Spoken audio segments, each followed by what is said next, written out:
saat ini saya menjadi orang percaya dan ceritanya seperti ini. Umur 17 tahun 2003, saya sakit kelenjar getah bening. Itu setahun setengah saya menderita sakit.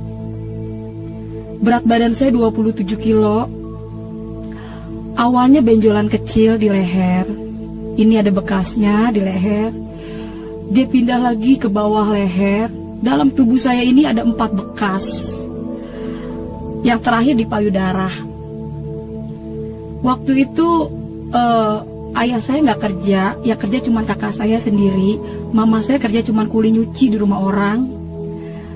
Rumah saya ya puji Tuhan nggak besar, nggak ngontrak, kecil, tapi ya puji Tuhan kita punya tempat tinggal. Dan waktu itu ini pecah, keluar nanah, keluar darah. Di sini benjol pecah, keluar nanah, keluar darah lagi. Akhirnya payudara saya hancur dan baunya bau busuk, bau sampah. Saya tidur diasingin di ruang depan karena saya nggak nyalain mereka juga. Itu bau banget, bau sekali. Dan kakak saya putus asa karena dia yang kerja nyari uang. Kemana saja udah berobat, ke alternatif, ke dukun, kemana aja saya berobat, sampai ke debus-debus tuh yang pengobatan yang suka di lapangan saya ikut. Saya mau sembuh, tapi nggak menjanjikan, cuma menjanjikan kesembuhan doang, nggak sembuh-sembuh. Akhirnya saya putus asa, saya mau bunuh diri di kamar. Karena saya kalau keluar rumah, saya nggak, tetangga pada bau banget gitu, pada begini tutup hidung. Bahkan sepupu mama saya ngomong, lu mau tau nggak cicir lepra? Itu kayak penyakit lu. Kalau saya keluar rumah, saya selalu dikatain. Saya masuk kamar, saya nangis. Besokannya saya pengen keluar lagi karena saya bosen di dalam rumah. Akhirnya keluar, lu mau tau gak ciciri ular? Tuh kayak penyakit lu, tuh kayak kulit lu bersisik. Memang waktu saat itu karena panasnya tinggi, jadi semua kulit saya tuh kayak ular bersisik. Semua pada terkupas sampai ke kaki-kaki. Akhirnya saya masuk ke dalam kamar. Saya bilang, ya Allah, ngapain saya hidup? Mendingan saya mati aja. Karena kakak saya juga yang kerja udah ngeluh terus, uangnya habis. Lu mendingan mati aja deh lu. Gara-gara lu pesakit, perabotan rumah habis. Sampai cowet-cowet mama saya dijualin, penggorengan dijualin. Setiap malam saya mengeluh sakit. Jam 2 malam saya mengeluh, merintih karena saya tidur diasingin di depan rumah. Ini keluar nanah, pokoknya saya menderita selama setahun setengah. Itu sakit, saya diasingin tidur. Setiap malam saya merintih kesakitan, sakit mah, dingin, saya tidur di ubin, yang lain pada di tempat tidur. Akhirnya makanya saya mau bunuh diri. Saya bilang, ya Allah, dengan saya mati aja daripada saya hidup. Terus saya mau minum baygon udah saya tuang di dalam gelas. Waktu saya mau tuang itu baygon, saya ada yang megang kepala saya udah mau minum itu gelasnya. Ada yang ngebelai rambut saya dan saya dengar suara di telinga saya, aku mengasihimu. Saya langsung merinding badan saya lihat ke belakang tapi nggak ada orangnya. Dan di saat itu saya pikir setan karena nggak ada orangnya. Terus saya dengar suara, saya keluar rumah. Saya bilang, saya teriak, mak, di dalam ada setan, mak. Di dalam ada setan, di rumah kita ada setan. Diam lu, ada orang pindahan. Ada setan, mak, di rumah kita. Tadi mak dipegang, mak, ada dengar suara. Diam, ada orang pindahan. Kenapa saya bilang itu Tuhan Yesus? Puji Tuhan. Makanya saya bilang saya bangga banget punya Tuhan Yesus. Mama bilang, emang siapa yang pindah, mak? Itu orang Batak, katanya gitu kan. Akhirnya pindahlah orang dari Kalimantan, bukan dari Bekasi. Saya tinggal di Bekasi, tapi yang pindah di samping rumah saya ini itu bukan dari Bekasi, bukan dari Jakarta, dia dari Kalimantan, pindah dari Kalimantan. Akhirnya dia pindah. 2 hari dia dengar saya nangis merintih tiap malam, kan kita satu ruangan. Saya juga bingung, setiap orang yang ngontrak di situ itu orang kesurupan, katanya rumahnya rumah angker samping rumah saya. Setiap ngontrak di situ ada yang kesurupan lah, apa, makanya kok orang Batak pindah di samping rumah saya. Dan saya percaya itu semua karena Tuhan yang bekerja supaya saya mengenal dia secara pribadi. Akhirnya dia malam dengar saya merintih nangis, pagi-pagi dia keluar rumah ngomong sama mama saya, ibu, setiap malam saya dengar perempuan nangis. Siapa ya, Bu? Itu tuh Neng, anak ibu udah dibawa kemana aja nggak sembuh-sembuh, boleh nggak saya lihat? Nah, saya lagi duduk di dalam rumah, posisi saya lagi duduk, dia masuk ke pintu belakang. Dia langsung teriak di situ. Tuhan Yesus luar biasa. Aduh, saya dengar nama Tuhan Yesus. Kalau boleh jujur, walaupun saya nggak sholat 5 waktu, tapi karena dari kecil saya diajarin agama Islam itu penyempurnaan, agama Islam itu terakhir. Jadi saya dengar nama Tuhan Yesus itu bagi saya kayaknya, waduh ini orang bawa nama Yesus. Dia duduk di samping saya, dia bilang, perkenalkan nama saya Mama Hana. Dia cerita, kalau saya pindah dari Kalimantan, saya ini orang Kristen. Sebelum saya pindah ke rumah ini, saya berdoa supaya saya dikasih tempat tinggal sama Tuhan Yesus. Dan sebelum saya pindah ke rumah ini, saya dapat mimpi ada perempuan di dalam lumpur katanya. Tangannya, tolong, orang banyak yang lewat di dalam lumpur itu perempuan ini. Tapi orang nggak ada yang pada nolongin. Nah kakak ini nolongin perempuan di dalam lumpur itu, pakai kayu naik, perempuan ini dimandiin katanya jadi bersih. Makanya tadi diteriak, Tuhan Yesus luar biasa. Dia bilang mukanya sama kayak saya yang dimandiin di dalam lumpur itu. Jadi dia yakin banget kalau saya ini pasti sembuh. Nah saya bilang ini orang-orang gila di hati saya. Percaya deh Irma, kamu pasti sembuh. Di hati saya ini orang-orang gila, karena saya udah kemana aja gak sembuh-sembuh. Saya udah kemana aja, ke dukun, kemana aja tuh pakai namanya obat-obatan, sampai maaf kata kasar ini kotoran air kecil itu saya minum, saking mau sembuh kagak sembuh-sembuh. Akhirnya dia bilang, Tuhan Yesus sayang sama kamu, kakak pindah ke sini gak kebetulan, dia bilang gitu kan. Dia pulang ambil minyak, terus ngomong begini, ini minyak biasa, tapi nama Yesusnya yang luar biasa. Nah itu mama saya bisik-bisik sama saya, itu jangan-jangan minyak babi kali itu Ir, karena kan orang Batak suka makan babi. Jadi akhirnya saya tetap kekeh. Oh maaf, dalam hati saya maaf, saya nggak mau. Mendingan saya mati daripada pakai minyak itu di hati saya, tapi nggak ngomong langsung depan orangnya. Ini minyak biasa. Kalau kamu nggak mau nyebut Tuhan Yesus, sebut aja Nabi Isa. Wah, itu saya dalam hati saya makin bertanya-tanya lagi nih orang. Ya Tuhan, Nabi makin sesat aja nih orang. Akhirnya dia pulang minyaknya ditinggal di atas meja TV. Malamnya saya mau minum obat. Saya yang minum obat aja nggak bisa tidur, apalagi kalau saya nggak minum obat. Itu udah alternatif tuh kayak jamu-jamuan, akar-akaran.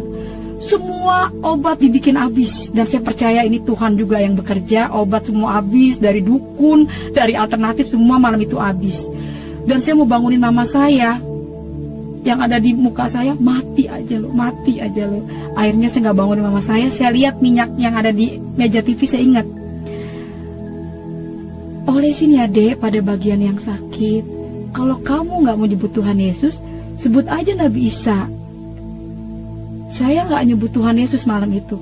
Saya ambil itu minyak, saya bilang, oh iya ya 25 nabi kan nabi gue itu, Nabi Isa. Saya olesin ini, yang pada bolong, pada bocor. Ini dalam tubuh saya ada 4 bekas, sampai payudara saya itu hancur. Nanti ada fotonya. Itu hancur payudara saya sampai gerowak itu payudara saya. Baunya itu bener-bener bau sampah.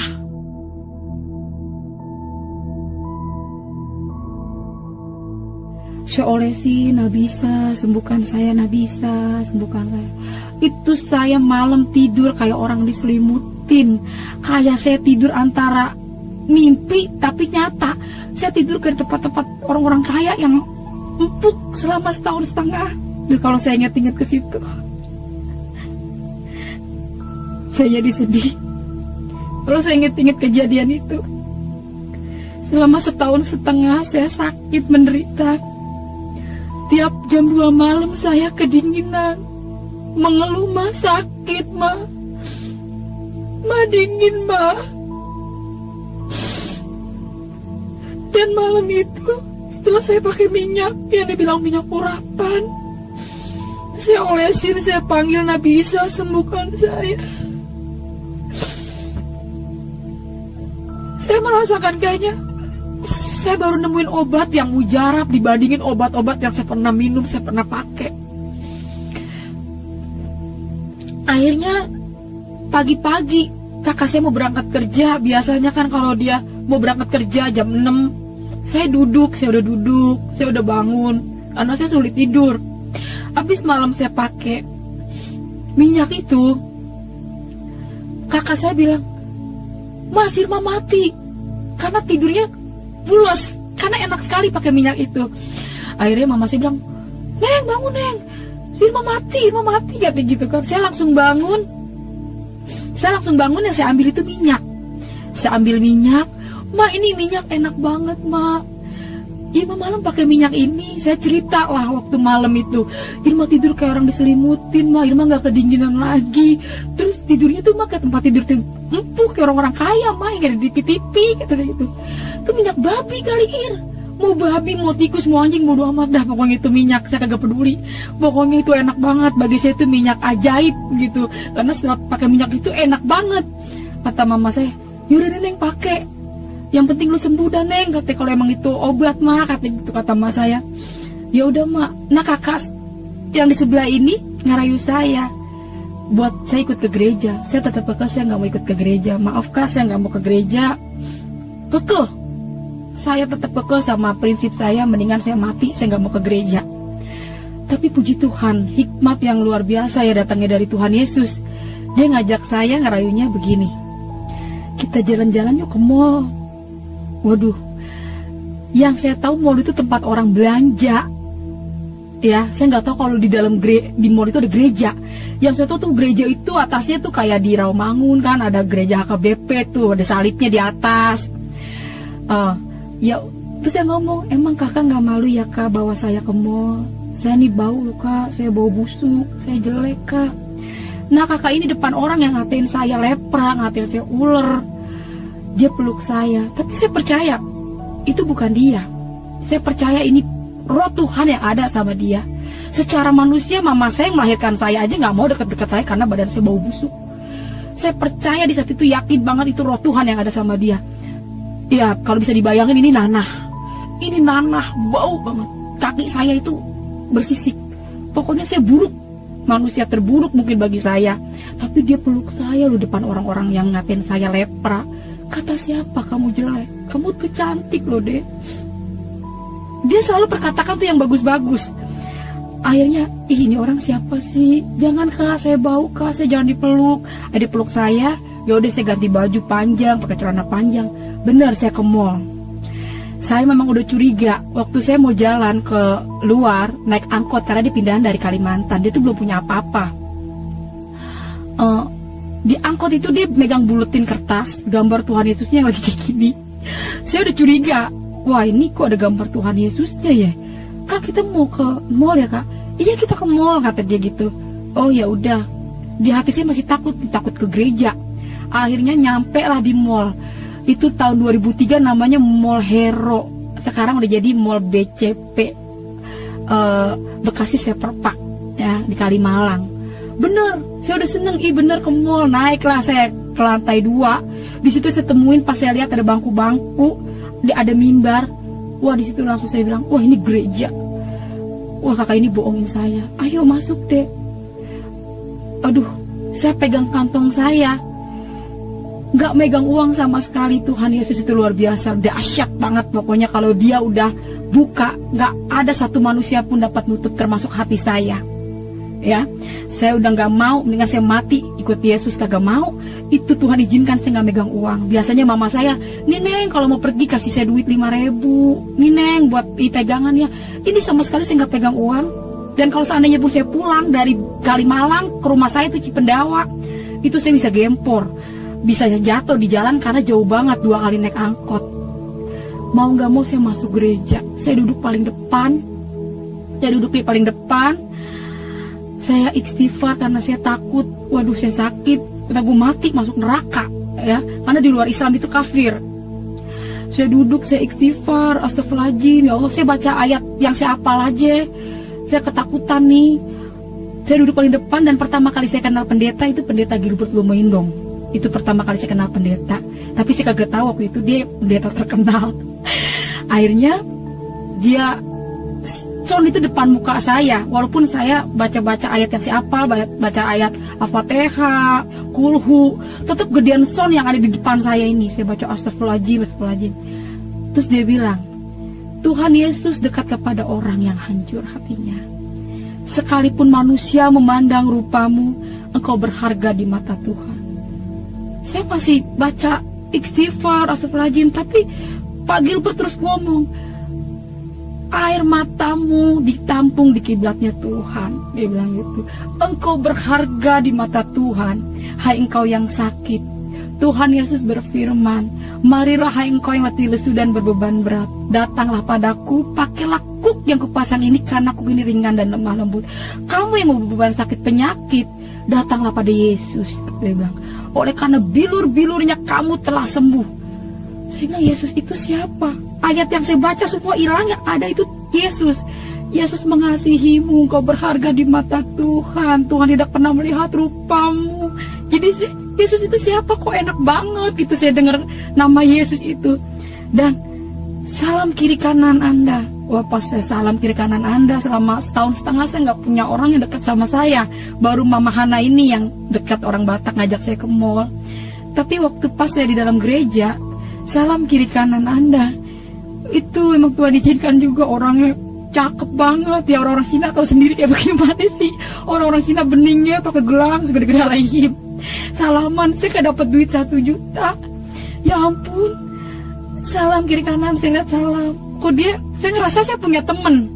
Dan setahun setengah yang ada dalam hidup saya itu selama saya sakit, kok gue hidup begini-gini banget, gue nyusahin orang tua. Selalu saya nangis, mengeluh, mendingan mati, pengen bunuh diri. Tapi waktu saya ke gereja, itu saya diajak nyanyi. Kan di gereja itu bersuka cita banget gitu. Sayang, sayang, disayang. Saya ikut goyang dan saya ikut menari-menari. Saya ngerasa, wow, selama setahun setengah ini yang saya cari. Saya nari, saya goyang, saya bahagia ada di dalam gereja ya. Akhirnya saya pulang. Saya pulang dari rumah, ayah saya tanya, dari mana kau? Jujur secara daging saya takut karena ayah saya sangat fanatik banget. Itu ya, itu gereja kau nak. Tanpa ayah saya mau tahu penjelasan, saya nggak pernah nyari Tuhan Yesus. Saya pengen pulang, saya nggak pernah nyari Tuhan Yesus, dan bahkan saya nggak pengen mati aja, saya nggak mau kenal Tuhan Yesus. Tapi ayah saya nggak ngasih kesempatan untuk saya menjelaskan. Ayah, Irma nggak pengen ikut Tuhan Yesus, tapi dia terus dia bahkan dia menetesin air mata karena saya ke gereja. Lebih kau mati kau, bawa pakaian kau ikutilah dia. Dia nangis, dia bilang, alamak, emakku guru tafsir karena memang nenekku haji dari ayah, haji Padang asli, Padang seketurunan, nggak ada campuran. Jadi dia ngerasa kalau saya masuk Kristen itu bagi dia itu benar-benar pahit, udah mencoreng nama keluarga lah, apalagi ngomongin agama. Makanya kata ayah saya bilang, lu mendingan mati kau daripada kau ikut Yesus. Bahkan saya mau diusir. Secara logika saya nggak percaya sama Tuhan Yesus. Ini secara logika. Mana ada Tuhan itu beranak, punya bapak, punya emak. Qul huwallahu ahad, Allahus samad, lam yalid walam yulad walam yakul lahu kufuwan ahad. Itu benar-benar secara logika benar, saya nggak percaya sama Tuhan Yesus. Tuhan Yesus manusia, bisa makan, dia bisa, kok dia nggak bisa nolong dirinya, dia nggak bisa ditolong. Iya ya, itulah misi orang Kristen, kata ayah saya bilang. Orang Kristen itu visinya seperti itu nak. Jangan kau nak, ini cobaan buat kau sakit, katanya. Akhirnya ya udah saya tolak. Iya ya, karena saya nggak pernah buka Injil. Jadi ya udah ya, saya nggak mau, saya tinggalin itu minyak. Nah, samping rumah saya ini diusir. Heboh lah di situ. Waktu itu dia diusir karena dia bawa saya ke gereja pakai minyak, udah nyampe lah minyak babi, mungkin katanya itu minyak sihir.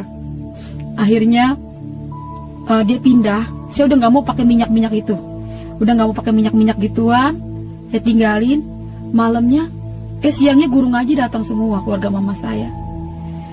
Irma, lihat tuh, katanya payudara lu. Saya lihat payudara saya, benar, itu hancur, itu busuk, itu gerowak. Lu nanti lu masuk gereja, lu mati, masuk neraka. Iya, udah lu balik lagi, lu sono sembahyang, lu sholat, minta ampun. Iya, maafin Irma. Akhirnya saya malam, saya ambil baskom. Saya pikir saya udah lemah. Ma, sini ma, saya takut banget ini masuk neraka. Karena saya pikir saya udah ikut ke gereja, Saya ingat kalau surga di bawah telapak kaki ibu. Mungkin dengan saya mencuci, meminum air kaki mama saya bisa masuk surga. Karena keadaan saya waktu malam itu udah lemes banget. Saya ambil baskom, saya cuci kaki mama saya. Kata mama saya, jangan Neng, Ma udah ikhlas kok Neng, Ma udah ikhlas. Kakak saya juga ada waktu itu, dia bilang, si Irma mau ngebekasin. Akhirnya saya minumlah air kaki mama saya. Malamnya saya sembahyang, saya sholat, saya minta ampun, udah ikut ke gereja. Dan saya dikasih mimpi. Malam saya dikasih mimpi, Tuhan Yesus itu di atas langit, pakai jubah putih. Saya diri seperti ada kayak tiang, tapi banyak orang yang lari depan saya. Tuhan, ngejar-ngejar sampai kayak berbentuk gedung. Naik orang itu banyak naik gedung itu. Tuhan, saya ngeliatin kok banyak banget orang. Terus saya ngeliat kayak ada, dia itu baju putih, dia bilang, aku akan kembali menjemput orang yang percaya dan yakin kepadaku. Wah, saya bangun, saya takut. Saya langsung pas banget ada ayah saya di saat itu. Ya bangun ya, Irma kan udah ninggalin Tuhan Yesus ya. Irma udah gak mau ikut-ikut Tuhan Yesus, udah ditinggalin minyaknya. Kata ayah saya, itulah kau tidur gak baca doa, katanya ayah saya gitu. Oh ya udah ya, iya mungkin saya gak baca doa. Malam kedua saya tidur lagi, saya baca doa. Saya takut mimpi Tuhan Yesus. Saya baca doa jam 1:30, jam 2-an, itu payudara saya jadi nempel sama baju. Jadi kalau saya buka begini, itu dagingnya nempel sama baju, itu keluar darah banyak. Jadi di tempat tidur itu darah semua. Saya udah gak bisa ngomong. Saya ambil emuk, saya timpuk mama saya bangun semua, ayah saya semua pada bangun. Mama saya sempat putus asa, ya Allah kalau mau diambil, jangan disiksa begini anak saya. Saya keluar darah, digunting baju saya sama mama saya, dikumpulin itu darahnya. Pagi-pagi saya dioper ke puskesmas yang terdekat. Selama saya sakit saya nggak pernah ke puskesmas. Setahun setengah saya nggak pernah ke puskesmas karena saya pikir kalau dokter kan dikit-dikit asal buang kata gitu, entah dipotong gitu. Saya nggak mau. Akhirnya karena darah mengeluarkan darah banyak, akhirnya saya ke puskesmas. Sampai di puskesmas saya dioper kerujukan Rumah Sakit Bulan-Bulan Umum Bekasi. Disitulah saya divonis, anak ibu kena riwayat kanker stadium 4, katanya gitu kan. Ini harus dibawa, dikasih rujukan lagi ke Darmais, katanya dia bilang gitu, karena alat-alatnya semua di sono, kemo apa gitu. Terus saya nggak mau, saya mendingan bener mah. Saya berdua-duaan sama mama saya, kalau ingat ke situ kita nangis berdua sampai di jalan. Sakit ya Neng, kata mama saya. Tapi saya nggak mau dipotong-potong, kata gitu. Mendingan di rumah mati aja, kata gitu. Ya udah Neng, kita terus gimana Neng, mah nggak punya biaya, kata gitu, kata mas saya. Udah mah kita berobat jalan aja, biarin nggak apa-apa mak. Akhirnya saya pulang, hari kedua saya balik ke puskesmas karena saya butuh perban sama alkohol, kan itu darahnya masih ngucur. Hari kedua saya ke puskesmas, saya ketemu orang yang berbeda. Saya udah tinggalin tuh minyak ya, orangnya udah pindah, udah tinggalin minyak. Saya kagak mau kenal Tuhan Yesus, saya udah sholat, udah nggak mau, saya udah minta ampun. Nah waktu ke puskesmas hari kedua, saya ketemu beda orang, namanya Bu Foni, dia orang Manado. Dia bilang gini, ibu sini deh, saya mau ngomong 4 mata, kata dia gitu. Ngomong apaan ya Bu? Saya ngomong di ruang gigi sama ibu yang ngajak saya nih, Bu Foni, dia seorang bidan di puskesmas. Akhirnya dia bilang, ibu, dia ngomongnya juga, dia megang-megang kantong ya. Nah ini ya, ibu saya ini perkenalkan, nama saya Foni, saya orang Kristen. Terus dia ngeluarin minyak dari kantongnya. Itu emak saya itu pengen kaget. Lu itu minyak ketemu lagi, kata gitu, kata emak saya. Dia, cuma Bu Foni kan nggak tahu sebelumnya kalau saya udah pakai minyak itu. Jadi mama saya itu bener-bener, itu minyak ketemu lagi. Jadi yang ada di otak saya itu waktu itu, waduh itu minyak, gara-gara tuh minyak sampai heboh katanya itu minyak babi.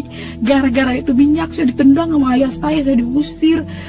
Pokoknya rame dah tuh gara-gara minyak gituan doang. Akhirnya mama saya bilang, lu jujur ya Neng, lu jujur ya Neng, itu minyak ketemu lagi, kata mas saya. Lu emang enak Neng pakai minyak gituan? Ma jujur ma, itu minyak enak banget ma. Kalau obat yang lain ya udah deh Neng, pakai tuh minyak, mungkin emang tuh minyak jodoh lu kali, katanya lu sembunyi di situ, kata ma gitu. Tenang aja ma, ntar kalau sembuh Irma tinggalin tuh minyak. tenang aja mak, kalau udah sembuh ya tinggalin tuh Yesus ini tinggalin, pakai minyak dulu deh nih karena kita butuh kesembuhan. Yaudah Neng, lu pakai aja, bilang-bilang ayah lu, kata gitu. Akhirnya kita janjian sama Befon ini di puskesmas hari Jumat. Dan saya nggak ngerti ya, Tuhan itu bener-bener luar biasa ya, dahsyat banget Yesus ini ya. Begitu banyak gereja, jadi saya nggak bawa gereja, segala pujian cuma buat Tuhan Yesus. Tapi kok saya dibawa lagi tuh gereja yang sama, bahkan saya nginjek itu gereja itu lagi. Jadi waktu saya pulang, besok kita janjian ya, kata gitu kan, katanya Ibu Fon. Oh iya Bu, jam sekian, akhirnya saya dianterin sama mama saya. Saya dianterin sama mama saya benar pergi ke gereja. Gerejanya yang sama. Jadi waktu saya nginjek gereja, saya juga di situ kayak orang kebingungan. Ini kenapa ya, saya udah tinggalin, saya udah kagak mau ikut Yesus, kok saya nginjek gereja yang ini lagi gitu kan. Akhirnya yaudahlah saya ikutin. Terus saya ingat, waktu saya pakai biasa, minyak biasa kan katanya minyak bimoli. Saya pakai minyak bimoli itu perih. Makanya dibilang itu katanya minyak babi, minyak sihir. Orang saya pakai minyak bimoli itu perih. Saya tanya, Ibu ini minyak bimoli ya? Iya, ini minyak bimoli kok. Akhirnya saya beli minyak bimoli di bawah tuh, saya diajak sama dia. Saya ambil sendiri itu minyak.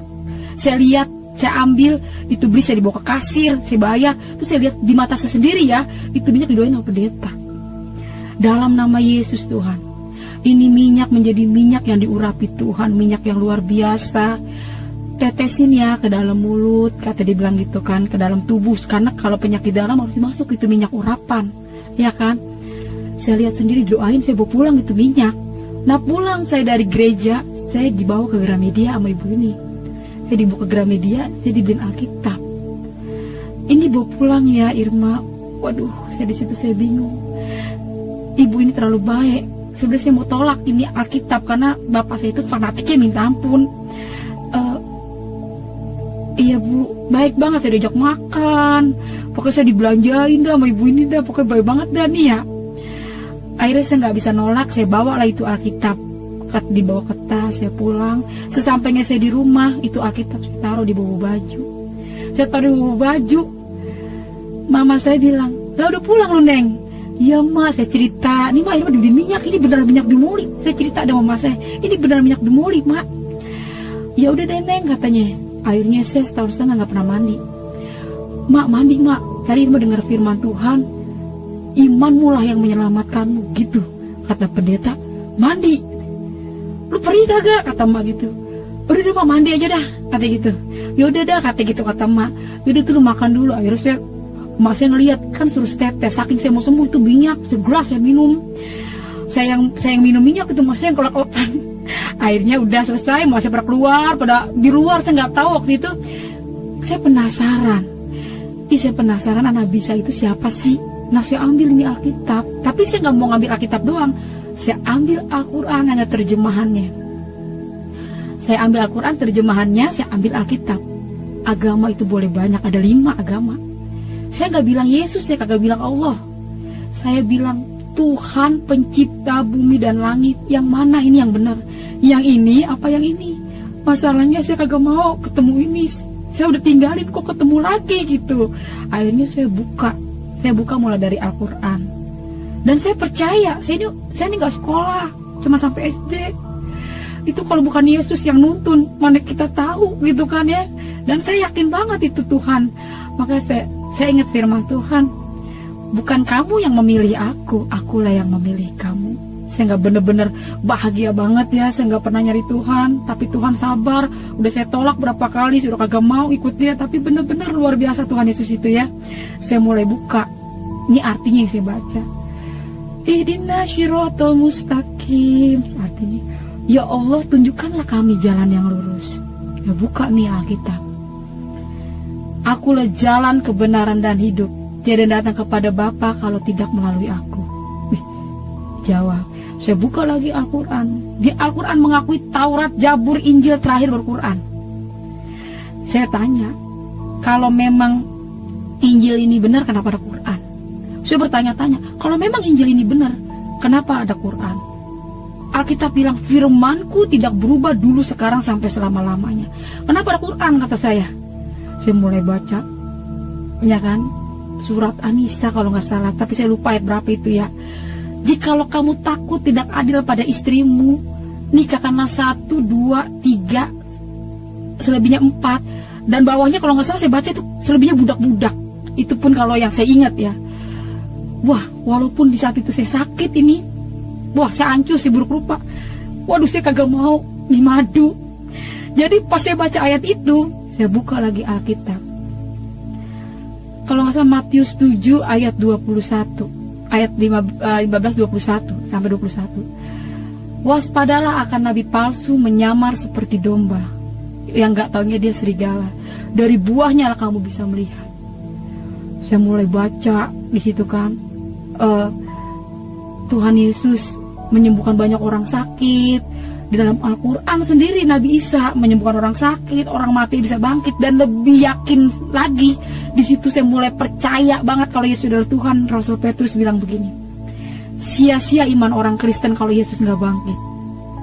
Oh, Yesus bangkit. Jadi sia-sia. Ingat, orang Kristen sia-sia kalau Yesus itu nggak bangkit. Lo kalender saya lihat emang bener ada kenaikan Isa Al-Masih.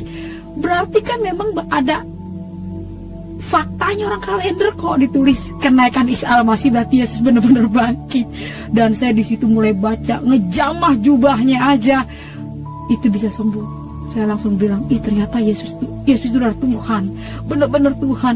Berbahagialah kamu yang dianiaya oleh karena namaku. Jadi semua udah tertulis di dalam Alkitab. Jadi kita sekarang tinggal menjalani sampai Wahyu nih.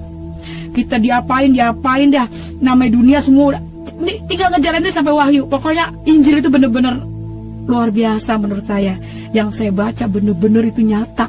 Bahkan saya mengalami sendiri ya tentang mujizat Tuhan. Puji Tuhan, saya ambil itu minyak, saya nggak sebut Nabi Isa lagi. Saya langsung, Tuhan, malam ini saya mau terima Tuhan Yesus sebagai Tuhan dan Juru Selamat saya. Dalam nama Tuhan Yesus, Tuhan, saya percaya saya akan sembuh. Emak sudah mulai teriak nih, saya udah berdoa, Tuhan Yesus, Irma, lu mau mandi gak? Kata Mas udah teriak-teriak, lu mandi gak? Yuk, Ma temenin. Nggak tahu kenapa saya langsung mau mandi. Di situ iman sebiji sawi aja katanya bisa mindahin gunung. Jadi jadilah seperti imanmu. Iman itu mengalahkan dunia. Jadi Tuhan Yesus, benar saya mau punya iman Tuhan. Saya benar-benar yakin kalau Tuhan yang panggil saya. Saya percaya Tuhan Yesus, Engkau mengasihi saya seperti Engkau menjamah saya waktu saya mau bunuh diri. Makanya sampai hari ini, kalau saya punya pergumulan, saya ingat suara Tuhan itu. Aku mengasihimu. Wah, saya semangat. Saya percaya Yesus gak berubah.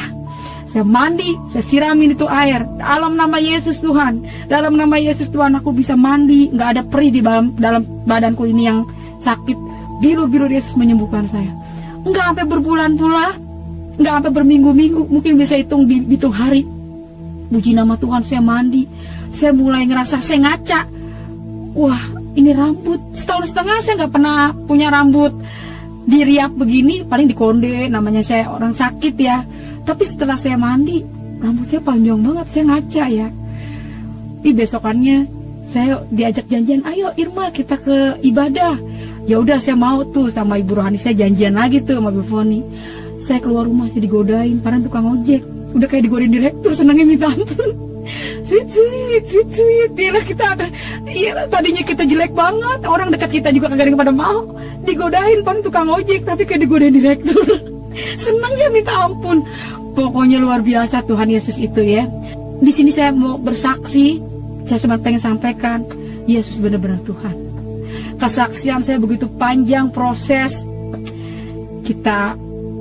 Nanti kita sambung lagi kesaksian saya. Pokoknya semua pujian cuman buat Tuhan Yesus.